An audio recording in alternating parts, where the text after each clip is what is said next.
I'm Nima Rajan. Statistics Canada says the annual pace of inflation picked up in September to reach its highest level since February 2003. The agency says its consumer price index in September was up 4.4% compared with a year ago. That compares with a year-over-year increase of 4.1% in August. Most of the increase was driven by rising prices at the pumps, where consumers paid 32.8% more for gas in September compared to last year. The Statistics Agency says the annual inflation rate would have been 3.5% if it excluded gasoline prices from its calculation. British Columbians fully vaccinated against COVID-19 will be able to fill up hockey arenas, movie theaters, and concert halls again next week. Provincial Health Officer Dr. Bonnie Henry said yesterday that venues for all seated events will go back to full capacity starting Monday. So effective October 25th, one day after the full vaccine requirement comes into effect, we'll be able to increase to 100 capacity at indoor sporting events, indoor concerts, theaters, movie theaters, dance and symphony events, and some of the great arts and sports that we've been missing. That includes restaurants, weddings, and funeral receptions for everyone who can provide that they have been double vaccinated. Capacity limits will remain in place at nightclubs and where regional orders are in effect. BC reported 560 new infections on Tuesday. The province said 83.5% of all eligible residents are now fully vaccinated. Two groups representing lawyers say their profession should be excluded from any government regulations aimed at fighting money laundering in British Columbia. They say that is to protect the confidentiality of the lawyer-client relationship. The BC chapter of the Canadian Bar Association and the Criminal Defence Advocacy Society made joint closing submissions at the public inquiry into money laundering.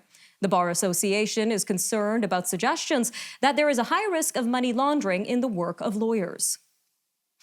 The head of a panel charged with hearing how Albertans feel about open-pit coal mining in the Rocky Mountains says one of its reports will be delayed by a month. Ron Wallace says Energy Minister Sonia Savage has given the okay for a summary of the panel's findings to be delivered late on November 15th. The panel was established after a public outcry that protections were being removed for large swaths of the Rockies. This resulted in a flood of coal exploration permits being issued. More people in Saskatchewan will be eligible to get a COVID-19 booster shot starting on Monday. The province says people 65 and over, those living in the far north and in First Nation communities aged 50 and over, and healthcare workers will be eligible. This if 6 months have passed since their second doses. Also eligible are people born in 2009 or earlier with underlying health conditions that are considered clinically vulnerable. A science advisory group is in favor of a hospital vaccine mandate in Ontario. It says it would reduce the risk of staff shortages. The Ontario COVID-19 Science Advisory Table shared its written response yesterday. The group says that a mandatory vaccination policy is evidence-based and would make hospital settings safer. The table notes that hospital workers who aren't immunized against the virus are at greater risk of being unable to work for long periods of time, especially if they suffer from an acute or long COVID-19 infection. Quebec's premier says the province will lift its COVID-19 state of emergency once children aged 5 through 11 are vaccinated against the novel coronavirus. François Legault says he expects that to happen in early 2022. Quebec's public health emergency was first declared in March 2020. It has been renewed every 10 days ever since. Quebec's Public Health Institute said Tuesday that 90.2% of residents 12 and over have received at least one dose of a COVID-19 vaccine. And it says 87.2% are considered adequately vaccinated. The Newfoundland and Labrador government has revealed the details of its upcoming tax on sugary drinks. Finance Minister Siobhan Cody says the tax will apply to beverage containers, sweeteners like sugar, corn syrup, fructose, and agave nectar. Consumers will pay 20 cents a litre for the beverages or 20 cents per every litre that can be produced after mixing for concentrated drinks. The minister says the goal for the tax is to improve the health of residents. This comes as over half of residents in Newfoundland and Labrador over 12 have at least one chronic disease. Buckingham Palace says Queen Elizabeth has reluctantly accepted medical advice to rest for a few days. The palace did not offer specifics on the decision Wednesday, but it said the Queen is in good spirits and is disappointed that she will no longer be able to visit Northern Ireland. This is where she had been due to undertake a series of engagements today and tomorrow. All right, up next, a look at the future of drone delivery service. We'll have an interview with Brendan Caldwell, director of Caldwell Securities Limited, up next.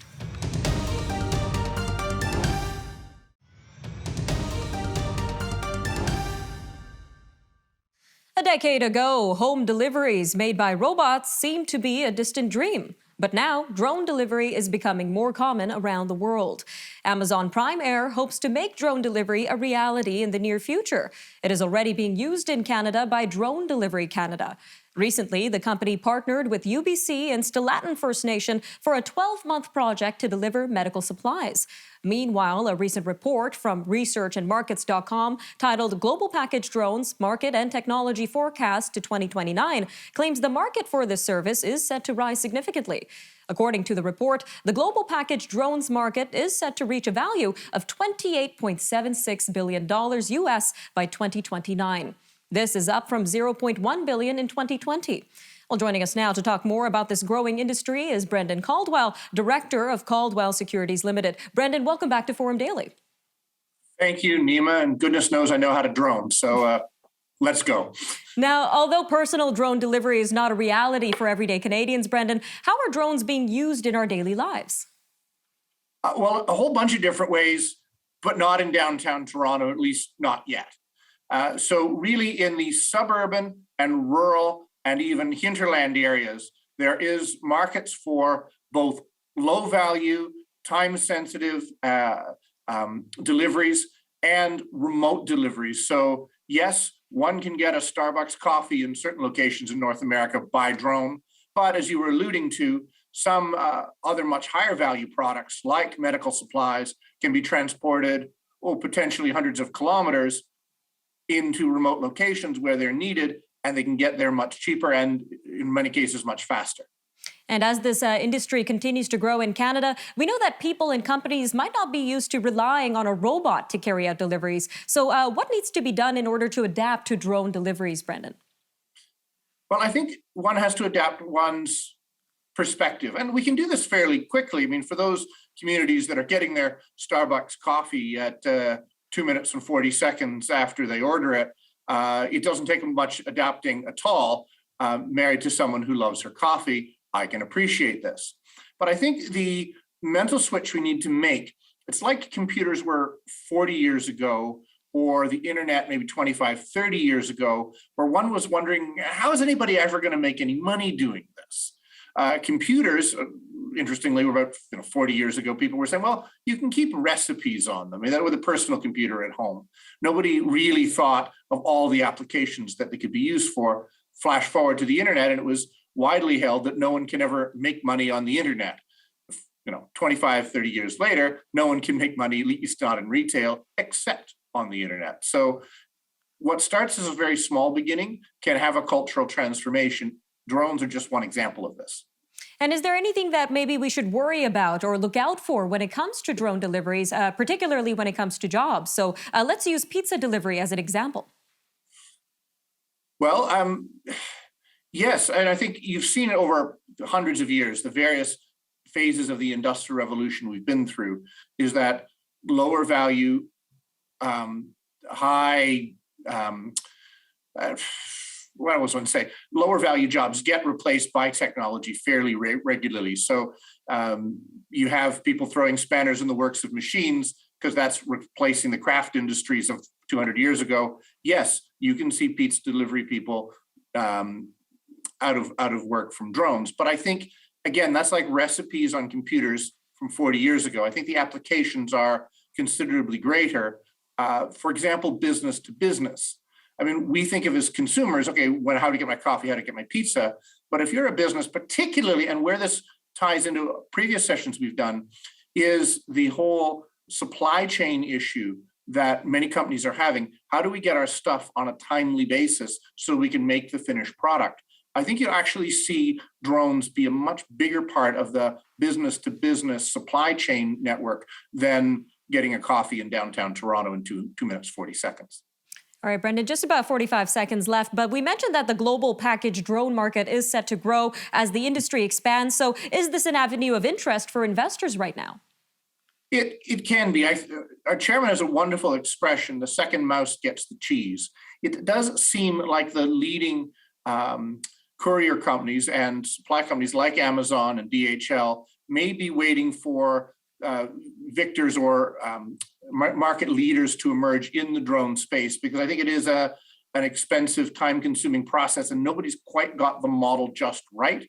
But yes, I do think you'll see this is emerging in a big way. And you mentioned one company at the beginning of this session that is at least a good Canadian solution to it. Thank you. We'll definitely have to keep an eye on that market. Brendan, thank you again for joining us today. Thank you. All right, stay tuned. We'll have more news from around the world coming up next after this break.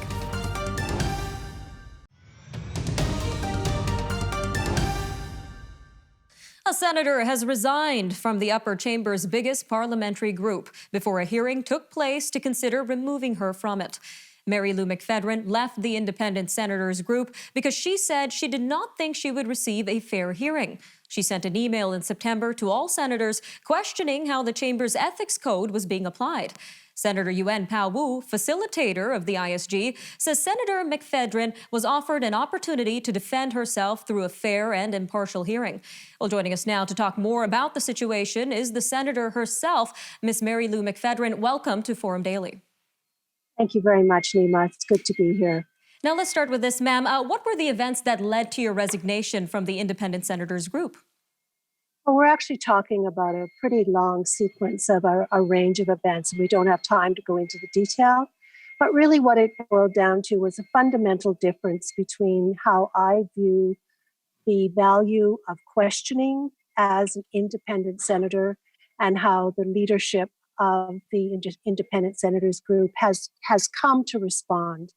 I also tried in my letter of resignation to give a very clear 2 points of view, their point of view, my point of view, in terms of some of the key areas of difference. But in terms of the question about why I didn't go through with the hearing, I respect the fact that Senator Wu perceives what was going to be offered as being fair. I don't at all. I'm a lawyer. I'm a human rights lawyer.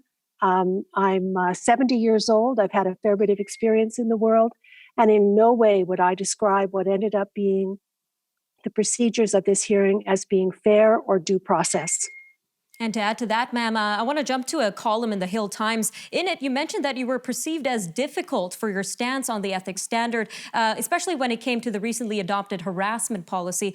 So can you tell us a little bit more about these concerns and why you say you were perceived as difficult on your stance? The reason I use the word difficult is not because it's my word. It's because of what people told me about what some of the male senators in particular were saying about me. And this was an adjective that I was told on a number of occasions had been used to describe me.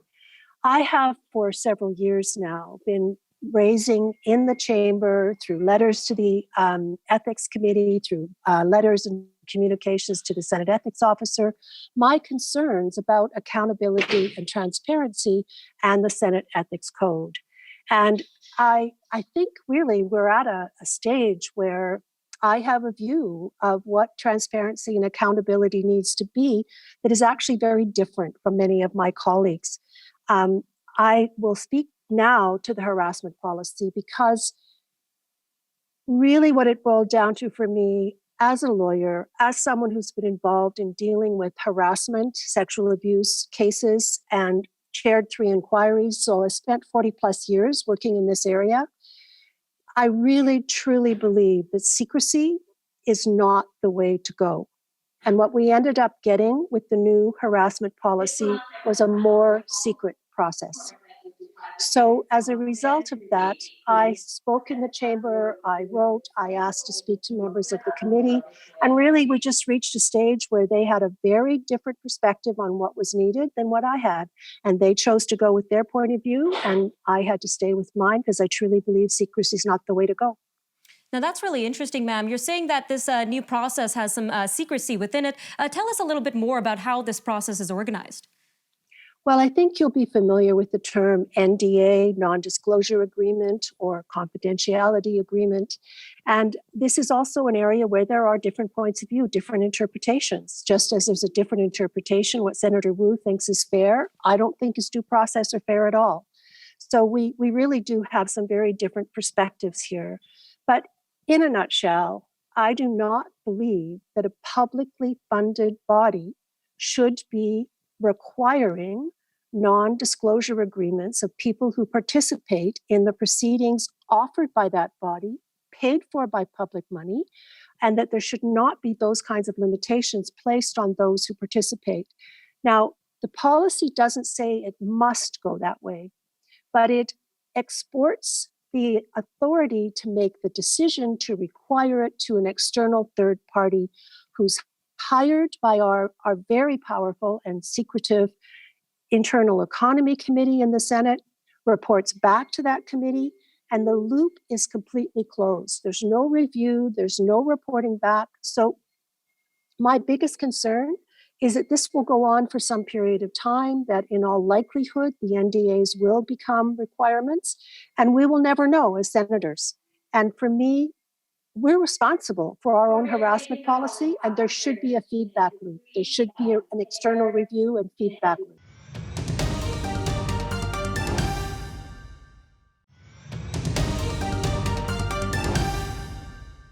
The Olympic flame has arrived in Beijing amid calls from critics for a boycott of the Winter Games, which are set to be staged in February. Beijing is the first city to be awarded hosting rights to both the Summer and Winter Games. Human rights critics say China's oppression of political critics, minority groups, including Tibetans and Uyghurs, and a crackdown in Hong Kong should prompt athletes and politicians to shun the event. The European Union's top official is encouraging the bloc's member states to wean themselves off natural gas. This is to speed the transition to clean energy, but also to make the bloc a more independent player. European Commission President Ursula von der Leyen said Wednesday that the bloc imports 90% of its gas. Much of it comes from Russia, which is a strategic rival. A UN-backed study says the world needs to cut its production of coal, oil, and gas by over half in the next decade. This in order to have a chance of keeping global warming from reaching dangerous levels. The UN Environment Program report noted many governments have made ambitious pledges to curb GHG emissions, but it found they are still planning to extract double the amount of fossil fuels in 2030 than what would be consistent with the goal of keeping global temperature rise below 1.5 degrees Celsius.